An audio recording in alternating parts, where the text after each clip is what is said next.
नमस्कार मेरे प्यारे विद्यार्थियों, आप सभी का मेरे YouTube channel Gopal Kalal with English and history में हार्दिक स्वागत और अभिनंदन। जैसे कि आप देख पा रहे हैं, हमने पिछले वीडियो में टेंस से संबंधित कुछ तथ्य देखे थे।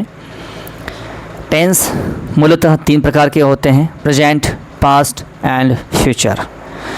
ठीक है, उसमें से हमने सबसे पहला टेंस था प्रेजेंट टेंस। उसका जो पहला पार्ट था प्रेजेंट सिंपल। वैसे ही जो 3 टेंस होते हैं उसके 4 पार्ट्स होते हैं, वो हमने अच्छे से पढ़ा था पिछले वीडियो में। जो फर्स्ट पार्ट होता है वो सिंपल, सेकंड पार्ट होता है वो कंटिन्यूस, थर्ड पार्ट होता है वो परफेक्ट, और जो फोर्थ एंड लास्ट पार्ट होता है वो परफेक्ट कंटिन्यूस टेंस। ठीक है, हमने स्टोरी के माध्यम से उसको अच्छे से पढ़ा था और आई होप, मुझे पूरा विश्वास है आपको अच्छे से समझ में आ गया होगा। ठीक है, तो आज हम बात करेंगे प्रेजेंट टेंस। और प्रेजेंट टेंस में उसका जो फर्स्ट पार्ट है सिंपल, तो आगे क्या लगा देंगे, प्रेजेंट सिंपल टेंस। ठीक है, तो प्रेजेंट सिंपल टेंस के बारे में भी हमने बहुत कुछ पढ़ लिया था। इसका स्ट्रक्चर पढ़ लिया था, इसके कुछ रूल्स पढ़ लिए थे और कुछ हमने इसके सेंटेंस भी फ्रेम किए थे हिंदी से इंग्लिश में। ठीक है, तो वहीं से मैं आगे की ओर बात करना चाहूँगा। प्रेजेंट सिंपल टेंस हम बात कर रहे हैं प्रेजेंट सिंपल टेंस की। तो हमने बताया था इसकी हिंदी में पहचान, प्रेजेंट सिंपल टेंस की हिंदी में पहचान मैंने आपको बताई थी, तो आप लोगों को पता ही होगा और आप जानते भी हैं प्रेजेंट सिंपल टेंस में हिंदी की पहचान क्या है। ठीक है, आप कई समय से पहले भी आपने पढ़ रखा होगा। अभी एक बार और बताना चाहूँगा, यदि किसी हिंदी वाक्य के अंत में ता है, ती है, ते हैं, ता हूँ, ठीक है, आता है, या फिर किसी वाक्य का अंत इन शब्दों से होता है, तो वह वाक्य प्रेजेंट सिंपल टेंस का कहलाता है। जैसे कि मैं विद्यालय जाता हूँ, तो अंत में क्या है, ता हूँ। वे एक किताब पढ़ते हैं, ते हैं, तो मतलब प्रेजेंट सिंपल टेंस। पहचान, हिंदी में पहचान, हिंदी का वाक्य आ जाए और हिंदी के वाक्य की पहचान करनी है कि वाक्य किस टेंस का है, तो उस समय उस हिंदी वाक्य के अंत में देखेंगे तो वहाँ पर ता हैं, ती हैं, ते हैं या ताहू शब्द हो या फिर उससे अंत हो, तो वह वाक्य प्रेजेंट सिंपल टेंस का कहलाता है। नंबर 1। नंबर 2, इस टेंस में वर्ब की फर्स्ट फॉर्म का यूज़ होता है। मैं तो बताया था इस टेंस में वर्ब की फर्स्ट फॉर्म का यूज़ होता है। इस टेंस में किसी वर्ब की फर्स्ट फॉर्म का यूज़ होता है और साथ में एस या ई एस का प्रयोग होता है। साथ में किसका प्रयोग करेंगे हम, एस या ई एस। ठीक है, तो प्रेजेंट सिंपल टेंस में वर्ब की फर्स्ट फॉर्म का यूज़ होता है और साथ में एस या ई एस का प्रयोग होता है। आप याद कैसे रखोगे, वर्ब की फर्स्ट फॉर्म कैसे याद रखोगे, तो मैंने आपको एक नंबर बताया था 1 2 1। ठीक है, मैंने आपको बताया 1 2 1। यहाँ जो फर्स्ट 1 है इसका मतलब होता है प्रेजेंट सिंपल टेंस। ठीक है, प्रेजेंट सिंपल टेंस में वर्ब की फर्स्ट फॉर्म। इस 2 का मतलब होता है पास्ट सिंपल टेंस। तो पास्ट सिंपल टेंस में वर्ब की कौन सी फॉर्म, सेकंड फॉर्म। और इस 1 का वापस मतलब होता है फ्यूचर सिंपल टेंस। तो कुल मिला के सिंपल कितने होते हैं, सिंपल होते हैं 3। कितने टेंस होते हैं simple, 3। Present simple, past simple और फ्यूचर सिंपल। तो इसका एक फॉर्मूला है 1 2 1। प्रेजेंट सिंपल में वर्ब की फर्स्ट फॉर्म, पास्ट सिंपल में वर्ब की सेकंड फॉर्म और फ्यूचर सिंपल में वापस वर्ब की फर्स्ट फॉर्म। ठीक है, इसकी स्टोरी क्या है, जब हम पढ़ा करते थे उस समय मोबाइल कीपैड वाले मोबाइल होते थे। कौन से, कीपैड वाले। ठीक है, तो अक्सर मोबाइल में अगर कोई रिचार्ज संबंधी कोई समस्या होती तो हम कॉल करते थे 121 पे, 121 पे कॉल करते थे उसकी कंप्लेंट करने के लिए। तो उसी के आधार पर आपको याद रखना है 121। 1 का मतलब होता है प्रेजेंट सिंपल टेंस, 2 का मतलब होता है पास्ट सिंपल टेंस और 1 का मतलब होता है प्रेजेंट फ्यूचर सिंपल टेंस। ठीक है, तो तीनों सिंपल टेंस की वर्ब याद रखनी हो तो ये आसान ट्रिक है, अलग से कोई नियम कुछ याद करने की आवश्यकता नहीं है। सिंपल टेंस में अगर वर्ब की कौन सी फॉर्म यूज़ करनी है तो आपके दिमाग में एक ही घंटी बजनी चाहिए और वो है 1 2 1 की घंटी। कौन सी, 1 2 1 की घंटी। 1 का मतलब प्रेजेंट सिंपल, टू का मतलब पास्ट सिंपल, और वापस वन का मतलब फ्यूचर सिंपल। तो ये तीनों सिंपल टेंस की आपको वर्ब की कौन सी फॉर्म है वो आपको याद हो गई होगी, मुझे पूर्ण विश्वास है। ठीक है, अब हम आगे बढ़ने की कोशिश करते हैं। ठीक है, तो इस टेंस में वर्ब की कौन सी फॉर्म यूज़ होगी? वर्ब की फर्स्ट फॉर्म, साथ में एस या ई एस का यूज़ होगा। ठीक है, ये नोट्स आप बना लेना, अलग से एक छोटे से नोट्स बना के शॉर्ट ट्रिक में लिख देना आप। ठीक है, चलो अब आगे बढ़ते हैं हम। वर्ब की फर्स्ट फॉर्म एस या ई एस का यूज़ होगा। अब आपके दिमाग में आएगा सर ये एस का प्रयोग कब होगा और ई एस का प्रयोग कब होगा? ठीक है, अब बात करते हैं हम एस या ई एस की। ठीक है, सबसे पहले हम बात करेंगे वर्ब की फर्स्ट फॉर्म का यूज़ कब होगा और वर्ब की फर्स्ट फॉर्म के साथ एस या ई एस का प्रयोग कब होगा। ठीक है, यस, यदि सब्जेक्ट क्या हो? आई, यू, वी, दे, और कुल मिला के सब्जेक्ट क्या हो अपना? प्लूरल। प्लूरल बोले तो बहुवचन। ठीक है, यस, अगर ये सब्जेक्ट हैं तो केवल वर्ब की फर्स्ट फॉर्म का यूज़ करना है, केवल वर्ब की फर्स्ट फॉर्म का यूज़ करना है, साथ में एस या ई एस लगाने की आवश्यकता नहीं है। लेकिन यदि subject he, she, it, name और सिंगुलर है तो फिर क्या करेंगे? देखो, यदि सब्जेक्ट ही, सी, ईट का प्रयोग कहाँ होगा? निर्जीव वस्तुओं, जानवरों के लिए हमेशा ईट का यूज़ होता है। नेम किसी व्यक्ति, किसी वस्तु, किसी स्थान का नाम, लेकिन क्या होना चाहिए अपना? सिंगुलर होना चाहिए, एक वचन होना चाहिए। तब तो हम किसका प्रयोग करेंगे? वर्ब की फर्स्ट फॉर्म का तो यूज़ करना ही है आपको प्रेजेंट सिंपल में, साथ में क्या लग जाएगा? एस या ई एस। अगर ये सब्जेक्ट हैं तभी वर्ब के साथ एस या ई एस का यूज़ करना है, अन्यथा नहीं करना है। ये सब्जेक्ट आते हैं तो वर्ब की फर्स्ट फॉर्म का ही यूज़ करना है। और प्रेजेंट सिंपल टेंस की एक शॉर्ट फॉर्म और है, सबसे बेस्ट याद रखनी है, वो आती है PST1 याद रखना बस।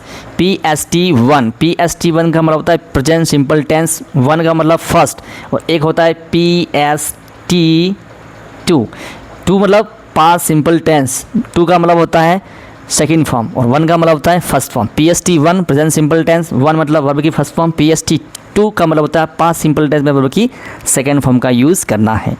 ठीक है, बहुत सारे तरीके हैं याद करने का। ठीक है, आपको कहीं न कहीं इसको कनेक्ट करना पड़ेगा। ठीक है, बाकी इतने रूल्स आप याद नहीं कर पाओगे, रट नहीं पाओगे। ठीक है, रटने नहीं, हमको समझना है और उस फॉर्मूले को, उस ट्रिक को कनेक्ट करना है। ठीक है, तो आपको याद हो जाएगा। क्लियर? तो मैंने ये लिखा दिया, यदि सब्जेक्ट आई, यू, वी, दे और प्लूरल है तो वर्ब की फर्स्ट फॉर्म का यूज़ करना है। और यदि subject he, C, eat, name और सिंगुलर एक वचन, चाहे वो किसी पर नाम आ जाए, ठीक है, तो किसका यूज़ करेंगे? वर्ब की फर्स्ट फॉर्म का यूज़ करना ही है, साथ में एस या ई एस। जैसे नाम की बात आ गया, ठीक है, जैसे राम आया तो वर्ब के साथ एस या ई एस लगा देंगे। लेकिन राम एंड श्याम आ गया, देखो नाम तो है लेकिन अपना सब्जेक्ट क्या होगा? बहुवचन। कितने व्यक्ति हो गए? 2 व्यक्ति हो गए। 2 व्यक्ति हो, इसमें प्लूरल हो गया, इसलिए वहाँ केवल वर्ब की फर्स्ट फॉर्म का यूज़ करेंगे। हम आगे एग्जाम्पल के थ्रू इसको समझने की कोशिश करेंगे। तो आगे बढ़ते हैं हम, चलो। ठीक है, इसको आप नोट कर लें, मैं जो नोट्स यहाँ अलग से लिख रहा हूँ वो आप ज़रूर नोट करें। ठीक है, अगर ये चित्र के माध्यम से नोट समझ में आ रहे हैं तो वो भी समझ सकते हैं। ठीक है, अब इसका यूज़ हम बाद में पढ़ेंगे, कोई दिक्कत नहीं है, जब करेक्ट फॉर्म ऑफ वर्ब पढ़ेंगे उस समय पढ़ेंगे।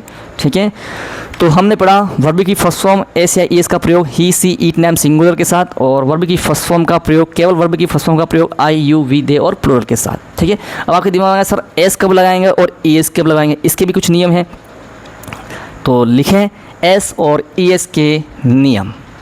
ठीक है, एस और ई एस के नियम। ठीक है, एस और ई एस संबंधी नियम। ठीक है, संबंधी नियम आप अच्छे से नोट्स बनाएं।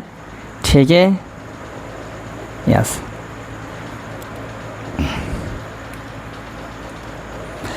चलो फर्स्ट एस कब यूज़ करना है और ई एस कब यूज़ करना है। ठीक है, यस, यदि वर्ब के अंतिम अक्षर, यदि वर्ब के अंतिम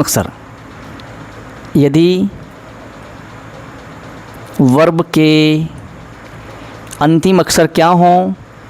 यदि वर्ब के अंतिम अक्षर S H, C H, double S, O, X और जेड हो, याद रखना, यदि कोई वर्ब आ गई, ठीक है, यदि कोई वर्ब आ गई और उस वर्ब के अंतिम अक्षर ये हैं, ठीक है, क्या है?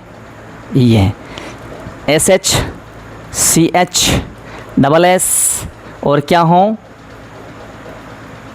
OX और Z, तभी उसी समय वर्ब के साथ, उस समय वर्ब के साथ हम एस नहीं लगाएंगे, क्या लगाएंगे, ES यूज़ करना है। किसका यूज़ करना है, ES यूज़ करना है। और बाकी सभी सब्जेक्ट के साथ किसका यूज़, बाकी सभी वर्ब के साथ किसका यूज़ करना है, एस का यूज़ करना है।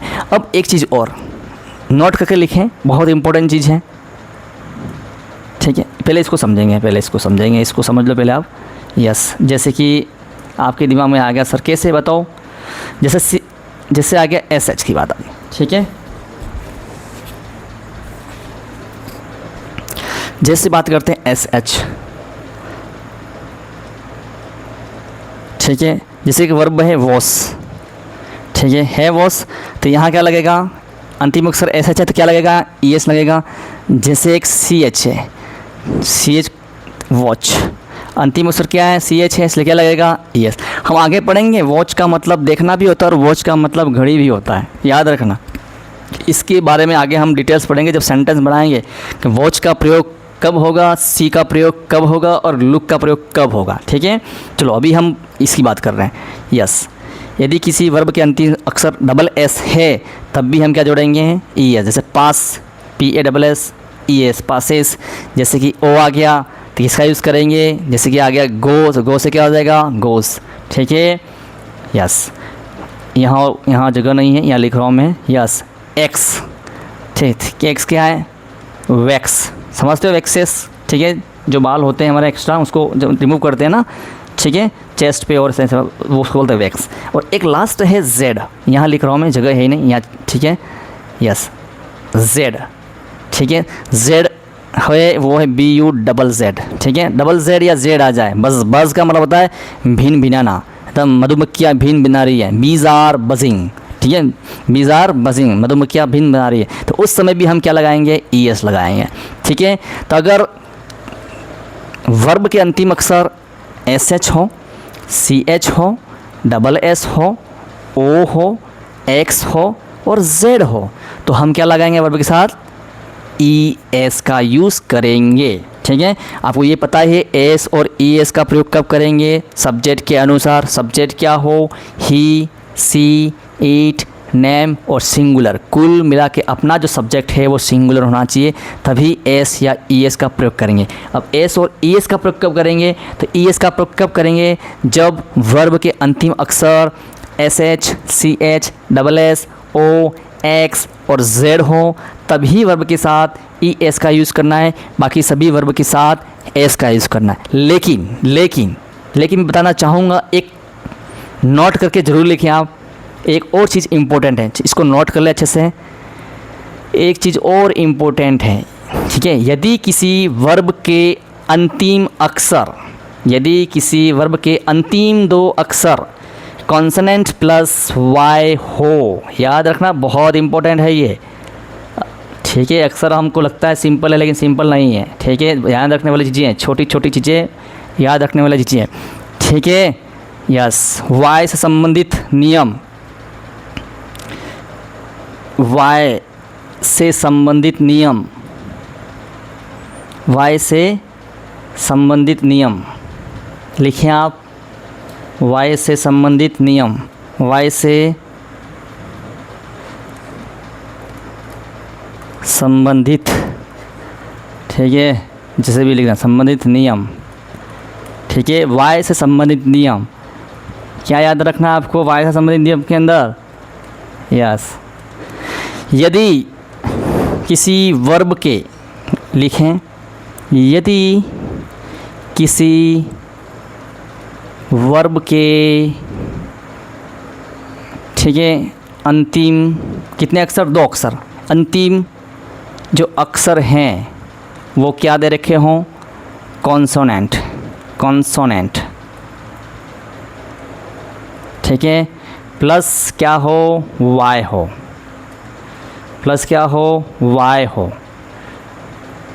याद रखना, ये रवा है हो, कॉन्सोनेंट प्लस Y हो, तब क्या करेंगे, उस समय हम Y को हटाकर IES का प्रयोग करेंगे। ठीक है, कब? जब एस, ई एस या आई ई एस का यूज़ करना। कब? किस टेंस में? प्रेजेंट सिंपल टेंस में। ठीक है, एस और ई एस और आई एस के नियम केवल प्रेजेंट सिंपल टेंस में ही रहेंगे, बाकी कहीं करने नहीं आपको। ठीक है, जैसे कॉन्सेंडेंट बोले तो कैसे करोगे कॉन्सेंडेंट में, आप मुझे बताइए। मैं इसको छोटा सा बना देता हूँ। ठीक है, यस,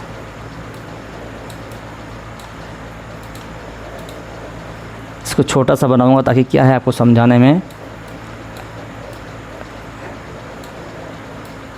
ठीक है, यस,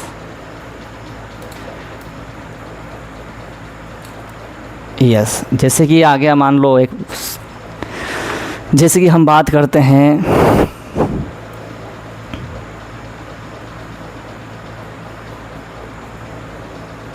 यार, चलो कोई नहीं। ठीक है, यहाँ देख लिए, यहाँ देख लीजिए, यह थोड़ा सा गलत हो गया है, इसको गलत ना माने, इसको आप नोट्स बना लें। ठीक है, यस, यस। अब लिखे हम कॉन्सोनेंट, जैसे कि आ गया, मान लो स्टडी, STUDY, यस, ये एक वर्ब है। क्या है? ये एक वर्ब है। ठीक है, मान लो ये सब्जेक्ट, मान लो अपना ही स्टडी आया। अब इसमें क्या करना है?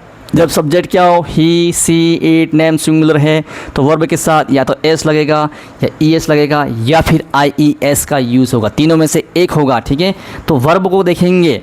ठीक है, यदि वर्ब के अंतिम अक्षर SH, CH, SS, O, X और Z है तो फिर हम लगाएंगे ई एस लगाएंगे। लेकिन यदि वर्ब का अंतिम दो अक्षर कंसोनेंट प्लस वाई हो तो देख लो, सबसे अंतिम अक्षर क्या है अपना? वाई है। दिख रहा है आपको वाई? ये देखो वाई दिख रहा है, यस, ये वाई है। और इस वाई से पहले क्या है भाई? डी, और डी क्या है? कंसोनेंट है। कंसोनेंट है, इसीलिए इस वाई को क्या कर देंगे? हम हटा देंगे और इसके स्थान पर आई ई एस का यूज़ करेंगे। तो ही स्टडीज़ क्या आएगा? ही स्टडीज़। अब कॉन्सोनेंट क्या होता है आपको पता ही है, सबको पता है, ये 6-7 क्लास का टॉपिक है। एक होता है कंसोनेंट, ठीक है, ये टोटल होते हैं इंग्लिश अल्फ़ाबेट्स में 21 होते हैं। एक और से वावल्स, ठीक है, एक होता है वावल्स होते हैं जिसको हम बोल सकते हैं स्वर। ठीक है, यस, एक होते हैं स्वर। ठीक है, इसके अलावा जो होते हैं, जो 5 होते हैं वो क्या होते हैं? वोवेल्स होते हैं। और वोवेल्स कौन कौन से होते हैं? ए, ई, आई और ओ और यू, ये 5 होते हैं। ठीक है, ये तो होते हैं स्वर, वोवेल्स बोलते हैं। ठीक है, इसको वोवेल्स बोलते हैं और इसको क्या बोलते हैं? कंसोनेंट बोलते हैं ये।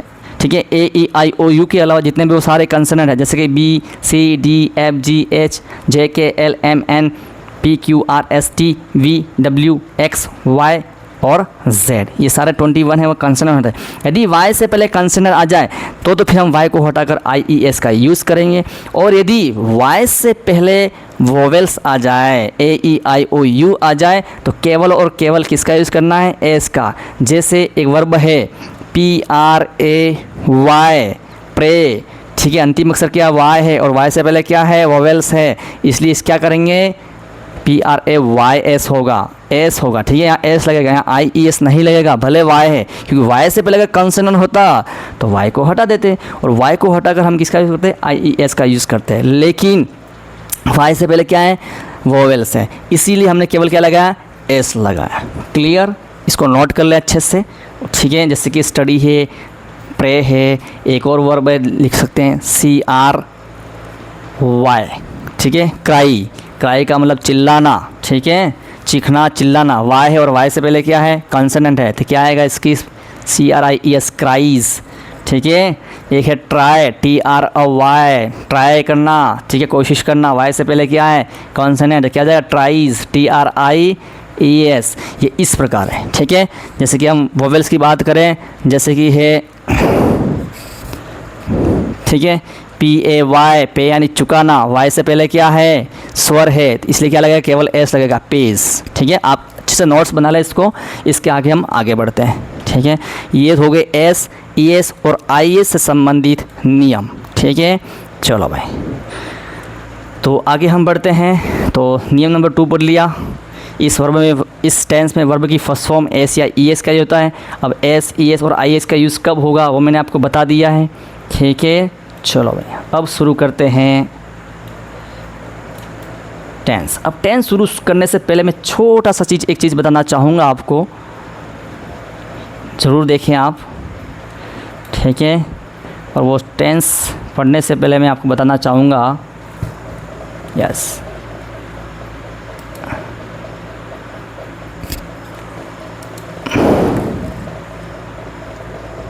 मैं बताना चाहूँगा, मैंने कहीं बना रखा है, ये तो वो है। चलो भाई शुरू करें। यस, तो शुरू करते हैं। Yes, present simple tense. ठीक है, यस। हाँ, आगे बढ़ने से पहले मैं आपको एक चीज़ और बताना चाहूँगा, और वो चीज़ है सेंटेंस। ठीक है, सेंटेंस ज़रूर बताना चाहूँगा मैं, क्योंकि हर टेंस के अंदर हम 4 प्रकार के सेंटेंस पढ़ेंगे। ठीक है, इसका थोड़ा सा हमें नॉलेज होना बहुत ज़रूरी है। वैसे सेंटेंस बहुत सिंपल है, ये आपने पढ़ भी रखा होगा। ठीक है, सेंटेंस मैंने बताया एलिमेंट, और सेंटेंस बताया वाक्य। ठीक है, तो वाक्य कितने प्रकार के होते हैं? 4 प्रकार के होते हैं। ठीक है, वाक्य कितने प्रकार के होते हैं? 4 प्रकार के होते हैं भाई। एक जो होता है वो होता है पॉजिटिव सेंटेंस। ठीक है, एक होता है नेगेटिव सेंटेंस। ठीक है, एक होता है इंट्रोगेटिव सेंटेंस, और एक लास्ट जो होता है वो होता है इंट्रोगेटिव नेगेटिव सेंटेंस। ठीक है, पॉजिटिव सेंटेंस को हम बोल सकते हैं सकारात्मक वाक्य। ठीक है, पॉजिटिव सेंटेंस को एक अफर्मेटिव सेंटेंस भी बोल सकते हैं, जिसका मतलब होता है सकारात्मक वाक्य। ठीक है, नेगेटिव को बोलेंगे नकारात्मक वाक्य। ठीक है, इंट्रोगेटिव को बोलेंगे प्रश्नवाचक। ठीक है, प्रश्नवाचक। ठीक है, और एक होता है लास्ट में प्रश्नवाचक नकारात्मक वाक्य। ठीक है, तो कोई सा भी टेंस हम पढ़ेंगे, सबसे पहले पढ़ेंगे पॉजिटिव सेंटेंस पढ़ेंगे, फिर पढ़ेंगे नेगेटिव सेंटेंस पढ़ेंगे, फिर पढ़ेंगे इंट्रोगेटिव सेंटेंस पढ़ेंगे, और अंत में पढ़ेंगे interrogative negative sentence. Positive sentence याद रखना, पॉजिटिव सेंटेंस मतलब होता है सब्जेक्ट, वर्ब और ऑब्जेक्ट, जिसमें सब्जेक्ट, वर्ब, ऑब्जेक्ट इस सीक्वेंस में हो। सब्जेक्ट, वर्ब और ऑब्जेक्ट, बिल्कुल सब्जेक्ट दे रखा हो, वर्ब दे रखी हो और ऑब्जेक्ट दे रखा हो, इसका मतलब वह अपना पॉजिटिव सेंटेंस है। क्लियर? चलो आगे बढ़ें। तो सेंटेंस हमने पढ़ लिया है, पॉजिटिव सेंटेंस, नेगेटिव सेंटेंस और इंट्रोगेटिव सेंटेंस और इंट्रोगेटिव नेगेटिव सेंटेंस। जैसे पॉजिटिव सेंटेंस में एक एग्जांपल बताना चाहूँ मैं, एक एग्जांपल बता देता हूँ ताकि आपको आसान हो जाए। ठीक है, सबसे पहले हम बात करते हैं पॉजिटिव सेंटेंस की। ठीक है, यहाँ पी लिख रहा हूँ, पी का मतलब से पॉजिटिव है। जैसे कि मैं एक कार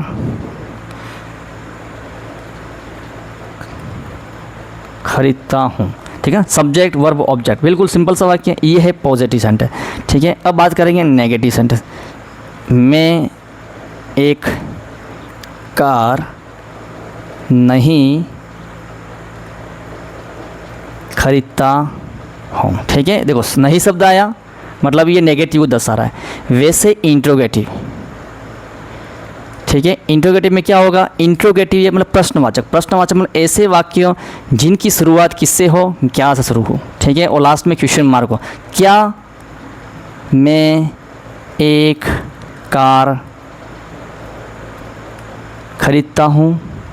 ठीक है, ये है क्वेश्चन मार्क। ठीक है, शुरुआत क्या से शुरू हो और अंत क्वेश्चन मार्क से, उसको बोलते हैं इंट्रोगेटिव सेंटेंस। और एक लास्ट तो होता है इंट्रोगेटिव नेगेटिव सेंटेंस। शुरुआत होगी क्या से और अंत होगा नहीं और क्वेश्चन मार्क से। क्या मैं एक कार नहीं खरीदता हूँ? क्या मैं कार नहीं खरीदता हूँ, और आएगा क्वेश्चन मार्क। क्या आएगा? क्वेश्चन मार्क जरूर आएगा। देखो वाक्य क्या से शुरू हो रहा है, ठीक है, फिर अंत में क्या आ रहा है? नहीं भी आ रहा है, और क्वेश्चन मार्क से अपना सेंटेंस समाप्त हो रहा है। प्रश्नवाचक, नकारात्मक वाक्य जिसमें क्या, नहीं और क्वेश्चन मार्क हो, जिसको बोलो प्रश्नवाचक नकारात्मक वाक्य, इंट्रोगेटिव नेगेटिव सेंटेंस कहा जाता है। आगे बढ़े तो सेंटेंस के बारे में आपने समझ लिया होगा। सेंटेंस 4 प्रकार के होते हैं, positive sentence, negative sentence, interrogative sentence और इंट्रोगेटिव नेगेटिव सेंटेंस।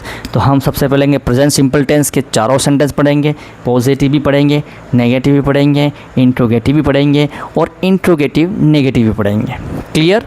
चलो आगे बढ़ें। यस, इसके नोट्स आप बना लें अच्छे से। यस यस, चलो बढ़ते हैं आगे। अब स्ट्रक्चर आपको मैंने बता दिया, ठीक है। इस टेंस की हेल्पिंग वर्ब भी होती है, लेकिन वो हम बताऊंगा नेगेटिव सेंटेंस के अंदर। अभी हम बात करते हैं पॉजिटिव सेंटेंस की, ठीक है। तो सबसे पहला क्या पढ़ेंगे हम? पॉजिटिव। मैंने आपको जो लिखवाया था टेंस में वर्ब की फर्स्ट फॉर्म यूज होती है वो पॉजिटिव सेंटेंस में आएगा, ठीक है। तो पॉजिटिव सेंटेंस सबसे पहले बात होगी पॉजिटिव सेंटेंस की। यस यस, ठीक है। सबसे पहले बात करेंगे हम पॉजिटिव सेंटेंस की। POSITIVE, पॉजिटिव सेंटेंस लिखवा दिया था पॉजिटिव सेंटेंस के अंदर मैंने आपको वैसे भी, ठीक है। ठीक है, पॉजिटिव सेंटेंस बताते हैं क्या है इसका स्ट्रक्चर? सब्जेक्ट, वर्ब की फर्स्ट फॉर्म एस या ES या फिर IS and then last object. ये हो गया पॉजिटिव सेंटेंस का स्ट्रक्चर, जिसको हम फॉर्मूला भी बोल सकते हैं, ठीक है, जिसको हम हिंदी में सूत्र भी बोल सकते हैं, ठीक है। यस, देखो कोई सा भी सेंटेंस आ जाए, किसी भी टेंस का कोई सा भी सेंटेंस आ जाए पॉजिटिव सेंटेंस, उसका एक ही स्ट्रक्चर है, उसका एक ही फॉर्मूला है और वो है सब्जेक्ट वर्ब ऑब्जेक्ट। सबसे पहले सब्जेक्ट आएगा, फिर वर्ब आएगी और देन लास्ट ऑब्जेक्ट। हर टेंस के अनुसार केवल और केवल परिवर्तित होगी तो वो होगी वर्ब। प्रेजेंट में वर्ब की फॉर्म कुछ और लगेगी, पास्ट में वर्ब की फॉर्म कुछ और लगेगी और फ्यूचर में वर्ब की फॉर्म कुछ और लगेगी। इस वीडियोस के बाद मैं बीच में, ठीक है, इसको स्टॉप करते हुए एक वीडियो जरूर बनाना चाहूँगा।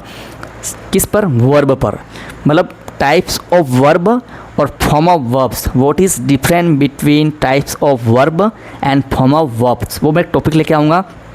15 से 20 मिनट का बहुत अच्छे से समझाऊंगा आखिर में टाइप्स ऑफ वर्ब क्या होती हैं और फॉर्म ऑफ वर्ब्स क्या होती हैं। वो चीज़ें आपको क्लियर हो जाए, क्योंकि वो चीज़ें भी क्लियर होनी बहुत ज़रूरी है, ठीक है। क्योंकि आपको सब रूल्स पता हैं, लेकिन अगर आपको वर्ब का नॉलेज नहीं है तो वो सेंटेंस आपका पूरा कभी नहीं हो पाएगा, आप बना नहीं पाओगे, उसको फ्रेम नहीं कर पाओगे। तो उसका नॉलेज भी होना ज़रूरी है। तो इस क्लास के बाद हम वही क्लास लेंगे बीच में वर्ब के बारे में, ठीक है। तो जो नेक्स्ट क्लास होगी हमारे वर्ब के बारे में होगी। तो हम बात कर रहे हैं अभी पॉजिटिव सेंटेंस, ठीक है, positive sentence. Yes, subject, verb की फर्स्ट फॉर्म एस या ES, देन लास्ट ऑब्जेक्ट। जैसे एक वाक्य, हम सिंपल सा वाक्य बनाते हैं, समझने की कोशिश करें, ठीक है।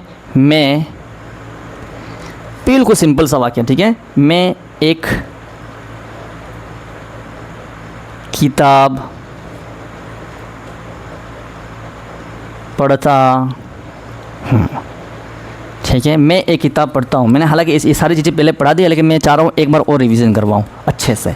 मैं एक किताब पढ़ता हूँ, आपको पता ही है, सब्जेक्ट वर्ब ऑब्जेक्ट आपने अच्छे से पढ़ रखा है, ठीक है। सेंटेंस के अंदर जो कार्य करता है, जिसके द्वारा कार्य किया जा रहा है, वो अपना सब्जेक्ट है। सब्जेक्ट के द्वारा जो कार्य किया जाता है वो अपनी वर्ब है, और वर्ब से हम क्वेश्चन करेंगे क्या, कौन, कहाँ, जो आंसर आएगा वही अपना ऑब्जेक्ट है। तो इस पूरे सेंटेंस के अंदर सब्जेक्ट वर्ब ऑब्जेक्ट ढूंढने से पहले सबसे पहले हम देखेंगे कि ये जो वाक्य है हिंदी का वो किस टेंस का है। तो हिंदी वाक्य के अंत में देखेंगे प्रेजेंट सिंपल, ठीक है। प्रेजेंट सिंपल की शॉर्ट फॉर्म होती है PST1। अब ये 1 आते ही आपके दिमाग में आना चाहिए, प्रेजेंट सिंपल है, इसका मतलब वर्ब की कौन सी फॉर्म? First form. या फिर आपके दिमाग में एक ही सूत्र आना चाहिए 1 to 1, मतलब प्रेजेंट सिंपल टेंस के अंदर वर्ब की फर्स्ट फॉर्म S या ES, ठीक है। अब ये S या ES का प्रयोग जो होगा वो सब्जेक्ट के अनुसार होगा। अपना सब्जेक्ट क्या है? अपना जो सब्जेक्ट है वो है मैं, ये अपना सब्जेक्ट हुआ। मैं कौन सा कार्य करता है? पढ़ने का, ठीक है। मैं कौन सा कार्य करता है, पढ़ने का, तो यहाँ ये अपनी वर्ब है, पढ़ता है। अब इससे क्वेश्चन करो क्या पढ़ता है, जो आंसर होगा वही अपना ऑब्जेक्ट होगा। तो क्या पढ़ता है, एक किताब पढ़ता है, ये अपना ऑब्जेक्ट हो गया, ठीक है। अब इसको हम हिंदी से इंग्लिश में ट्रांसलेट करेंगे, इस वाक्य को फ्रेम करेंगे अंग्रेजी में। तो अपना सूत्र एक ही है, सब्जेक्ट वर्ब ऑब्जेक्ट। हम पॉजिटिव सेंटेंस पढ़ रहे हैं इसलिए सबसे पहले सब्जेक्ट आएगा, फिर वर्ब आएगी, देन लास्ट ऑब्जेक्ट आएगा। तो सब्जेक्ट क्या है, मैं, और मैं को इंग्लिश में क्या बोलते हैं, आई। क्या बोलते हैं, आई। पढ़ने को क्या बोलते हैं, बताओ मुझे, रीड, ठीक है, रीड, ठीक है। आई रीड, क्या आएगा, अ बुक, ठीक है, आई रीड अ बुक। अब इसके साथ हमने एस या ई एस का प्रयोग नहीं किया। क्यों नहीं किया, क्योंकि सब्जेक्ट क्या है, आई। मैंने लिखा था यदि सब्जेक्ट आई, यू, वी, दे और प्लूरल है तो केवल वर्ब की फर्स्ट फॉर्म लगाना है। कौन से टेंस में, प्रेजेंट सिंपल टेंस में। प्रेजेंट सिंपल टेंस बोले तो PST वन का मतलब भी होता है वर्ब की फर्स्ट फॉर्म, ठीक है। इसलिए यहाँ पे हमने ना तो एस का यूज़ किया, नहीं ES का यूज़ किया और नहीं IES का यूज़ किया। एक वाक्य और समझना, वह कक्षा 10 में पढ़ती है, ठीक है। अब ये पढ़ती बार वापस क्यों लिखा मैंने, एक चीज़ समझाना चाह रहा हूँ मैं आपको। सबसे पहले हम क्या समझेंगे, इस सेंटेंस को समझेंगे। ये हिंदी का वाक्य किस टेंस का है, प्रेजेंट सिंपल, PST वन, मतलब वर्ब की फर्स्ट फॉर्म एस या ES। अब बिल्कुल सिंपल वाक्य है, देखो सब्जेक्ट वर्ब ऑब्जेक्ट है, मतलब पॉजिटिव सेंटेंस है। तो सब्जेक्ट क्या है, वह, वर्ब क्या है, पढ़ती है। क्या पढ़ती है नहीं पता है, कहाँ पढ़ती है, देखो क्या पढ़ती है, आंसर नहीं आ रहा है। अब पूछो कहाँ पढ़ती है, ठीक है, कहाँ पढ़ती है, ठीक है, ये भी नहीं है। कौन सी कक्षा में पढ़ती है, तो क्या है, कक्षा 10 में। जो प्रश्न करोगे जो आंसर आएगा वही अपना ऑब्जेक्ट है। सबसे पहले क्या आएगा, ही, सॉरी पढ़ती है तो क्या आएगा, सी, ठीक है, सी, क्या आएगा, सी। लड़की है इसलिए सी आएगा और लड़का होता तो ही आता, सी। पढ़ने को क्या बोलते हैं, मुझे बताओ, आप में से मुझे बताओ कितने बच्चे रीड करेंगे या फिर स्टडी करेंगे, ठीक है। आप में से बहुत सारे बच्चे रीड करके आएंगे और बहुत सारे बच्चे स्टडी करके आएंगे। अब रीड और स्टडी में दोनों में अंतर है ना। What is different between read and study, ठीक है। तो मैं आपको बताना चाहूँगा, आप, ठीक है, बताना चाहूँगा। I would like to tell you what is different between read and study. Read means केवल देख कर पढ़ना, केवल और देख कर पढ़ना, जिसमें लिखने की क्रिया नहीं हो रही हो, वहाँ पर हम रीड का यूज़ करेंगे। और जहाँ पर लिखने की और लिखने की और देखकर पढ़ने की दोनों क्रियाएं हो रही हो, वहाँ पर हम स्टडी का यूज़ करेंगे। अब कोई व्यक्ति कक्षा 10 में पढ़ रहा है, इसका मतलब वो लिखेगा भी और देखकर पढ़ेगा भी, क्योंकि वहाँ होमवर्क भी होगा, ठीक है, होमवर्क होगा तो लिखेगा, दोनों चीज़ें होंगी। ऐसा तो है नहीं कि ओरली होगा, क्योंकि एग्ज़ाम के दौरान उसको लिखना भी पड़ेगा, टेस्ट हो वहाँ भी लिखना भी पड़ेगा। तो जब दोनों क्रिया होती हैं वहाँ तो हम स्टडी का यूज़ करेंगे, और केवल जहाँ देखकर पढ़ने की क्रिया होती है वहाँ हम केवल रीड का प्रयोग करें। जैसे मैं न्यूज़पेपर पढ़ रहा हूँ तो वहाँ पर हम रीड का यूज़ करेंगे। मैं एक किताब पढ़ता हूँ, केवल किताब देख कर पढ़ते हैं तो भी रीड का यूज़ करेंगे। लेकिन मैं कक्षा 10 में पढ़ता हूँ, अगर ये आ जाए तो फिर आपको यहाँ पर स्टडी का यूज़ करना होगा। तो अपना आंसर क्या होगा, यहाँ पर क्या आएगा, स्टडी होगा। क्या होगा, क्या आएगा, स्टडी आएगा। क्या आएगा, स्टडी, ठीक है। यस, ये अपना स्टडी राइट है, ठीक है। अब आ जाओ, सी स्टडी, मैं को क्या बोलते हैं, इन, ठीक है। इन 10th क्लास भी कर सकते हो, इन क्लास 10, दोनों राइट है। अब इसमें अपन गलती क्या कर रहे हैं, सब्जेक्ट क्या है, सी है तो वर्ब के साथ या तो एस आएगा या ES आएगा या फिर IES आएगा। तो वर्ब के अंत में देखो, वर्ब के अंत में क्या SH है, नहीं, CH है, नहीं, SS है, नहीं, O है, नहीं, X है, नहीं, और नहीं Z है। अंतिम अक्षर क्या है, Y है, और Y से पहले क्या है, कॉन्सोनेंट है। इसीलिए इस Y को हटाकर हम किसका यूज़ करेंगे, IES का यूज़ करेंगे। तो क्या होगा, she studies in class 10, she studies in 10th class, दोनों राइट है, बोथ आर राइट्स। तो she studies in class 10th आपको करना है। मुझे पूरा विश्वास है आपको अच्छे से समझ में आ रहा होगा। आप इस प्रकार के नोट्स अच्छी राइटिंग में बना लें। मेरी थोड़ी राइटिंग इतनी अच्छी नहीं है, फिर भी कोशिश कर रहा हूँ। Practice makes a man perfect, है ना, practice makes a man perfect. मैं भी यहाँ प्रैक्टिस कर रहा हूँ, जितना ज़्यादा से ज़्यादा लिखूँ ताकि मेरी भी अच्छी राइटिंग आए। तो आप अपनी राइटिंग जमा के अपने नोटबुक में अच्छे से नोट्स बनाएं, उसको बार बार रिवाइज करें। ठीक है, रिवाइज कैसे करोगे भाई? नए नए वाक्य बनाकर उसका स्ट्रक्चर को अप्लाई करके। ठीक है, तो बड़े आगे, चलो आगे बढ़ते हैं। यस, एक दो वाक्य और समझाएंगे, फिर इस क्लास को यहीं समाप्त करें। लंबी क्लास नहीं चलाएंगे हम 30 से 40 मिनट की क्लास ही चलाएंगे, ताकि भले कोई बात टाइम ज़्यादा लगे, कोई दिक्कत नहीं है, लेकिन आपको अच्छे से समझ में आना चाहिए। प्रेजेंट सिंपल टेंस अच्छे से आपको समझ में आ गया तो मान लो आपके बाकी सारे टेंस जो हैं वो बिल्कुल ईजी वे में समझ में आ जाएंगे। इसलिए इस टेंस को हम बहुत आसानी से पढ़ो, धीरे धीरे पढ़ेंगे, चाहे इसके पार्ट 10 भी हो जाएँ तो भी कोई दिक्कत नहीं। ठीक है, प्रेजेंट सिंपल टेंस को अच्छे से पढ़ना है। प्रेजेंट सिंपल टेंस वैसे ही आपको बताना चाहूँगा मैं। ठीक है, आपको कहीं पासबुक्स में या कहीं ऐसा कोई नहीं मिलेगा कि प्रेजेंट सिंपल टेंस भी दो प्रकार के होते हैं। मैं आपको ये दो प्रकार के पढ़ाऊँगा। ठीक है, अभी हम जो प्रेजेंट सिंपल टेंस पढ़ रहे हैं, ठीक है, चलो मैं इसके आगे कल पढ़ेंगे, लेकिन मैं एक चीज़ और बताना चाहूँगा। अभी हम जो क्या पढ़ रहे हैं, प्रेजेंट सिंपल टेंस। ठीक है, मुझे पहले बताना नहीं चाहिए था, मैंने बताया नहीं, यहाँ बताता हूँ। अभी हम प्रेजेंट सिंपल टेंस पढ़ रहे हैं, इसको भी मैं दो भागों में विभक्त करूँगा। ठीक है, आपको कोई नहीं बताएगा। ठीक है, एक होता है जिसमें क्रिया होती है, present simple tense with motion. ठीक है, और एक होती है present simple tense without motion. बहुत इंपॉर्टेंट चीज़ है ये। क्यों पढ़ाऊँगा? क्योंकि आपके सिलेबस के अंदर पैराग्राफ राइटिंग होगी, ऐसे राइटिंग होंगे, इनविटेशन, नोटिस, है ना, बहुत सारे लेटर राइटिंग होगी।